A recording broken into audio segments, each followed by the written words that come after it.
In this video, I'm going to help you configure your Google Analytics account.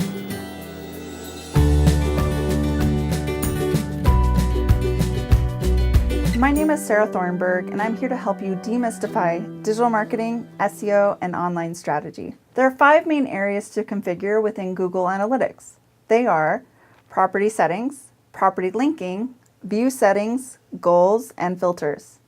Within the property settings, ensure your property name is correct, which is usually the name of your website. Also, ensure the default URL is correct by selecting the site's security protocol and site subdomain. Next, select an industry category that closely matches your business, scroll down, and enable demographics and interest report. And lastly, click Adjust Search Console to link Google Analytics to Google Search Console. This will be very helpful later when analyzing organic search queries. Under property linking, make sure you have Google Ads or AdSense set up to link to Google Analytics. This will be very useful to see website metrics next to your ad spend metrics within Google Analytics. Next, go to View Settings. Go ahead and give your view a name, or it's perfectly okay to keep the default name. Check again to make sure your website is correctly labeled with the right security protocol and subdomain. Select the correct country and time zone and click the box to exclude all hits from known bots and spiders. This will allow Google to scrub your data to exclude known spam. Lastly, if you have search functionality on your site, make sure you turn on site search tracking and configure the query parameter so you can have a separate report of searches taking place on your site. The last 2 areas are very important to the usefulness of your data, so it's imperative they are set up correctly. These 2 areas are goals and filters. I strongly recommend you set up goals. Setting up goals allows you to analyze your site in a more strategic way. Goal data will display on the conversion reports and help you measure actions people take on your website.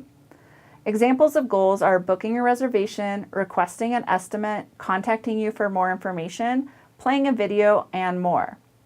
If you have an e-commerce store set up on your site, then use e-commerce tracking, not goal tracking, in order to analyze revenue, transactions, and buyer behavior. Goal tracking and e-commerce tracking allow you to know what marketing source, like organic search, paid ads, or social media, are driving users to convert on your site. Whether that's converting into a lead or a sale, it's helpful to measure the effectiveness of your time and marketing budget. Lastly are filters. In my opinion, filters are one of the most underutilized features of Google Analytics. Filters allow you to transform your data in a way that makes it easier and better to understand. They will only affect your data starting on the date the filter is set up and going forward in time. Your filter will not apply to historic data. Therefore, it's a good idea to plan the data you want to filter and set up the filter when setting up your new account. If you want to filter historic data, then I recommend using a custom segment rather than the filter functionality. Also, it's important to note that the filter will alter your data permanently. So I recommend, if you're using filters on your account, to create 2 views. The first view with no filter, and the second view with the filter enabled. This way you will always have a backup of raw, unfiltered website data at your disposal. Okay, all those disclaimers aside, what can you filter? Well, the most common use of filters is to either exclude or include traffic from a specific IP address or host name. This is common for smaller organizations that access their site frequently, as well as larger organizations that require their employees to regularly access their site. Usually they want to filter out their own website use from their website analytics. Or you can use filters to remove users who log into your site by only tracking the host name of your main consumer site. There are a lot of other interesting things you can do with filters above and beyond filtering out traffic to your site. For example, adding the domain names to the default page names within your reports, or renaming pages of your site, like if you have a page structure using a sequence of numbers.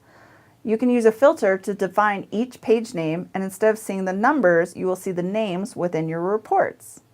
There are also filters to force all your pages to use a lowercase or uppercase syntax, and more. At the end of the day, if you're going to use filters, always have an unfiltered view of your website data as a backup. If you found this information useful and would like to be alerted to any future blogs or videos about Google Analytics, please sign up for my email list. Also, please comment down below if you have any additional questions after watching this video.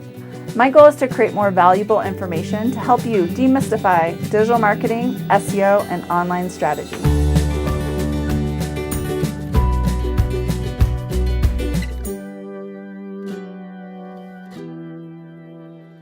Say hi. Say hi to the people. Hi. Okay, that's my face.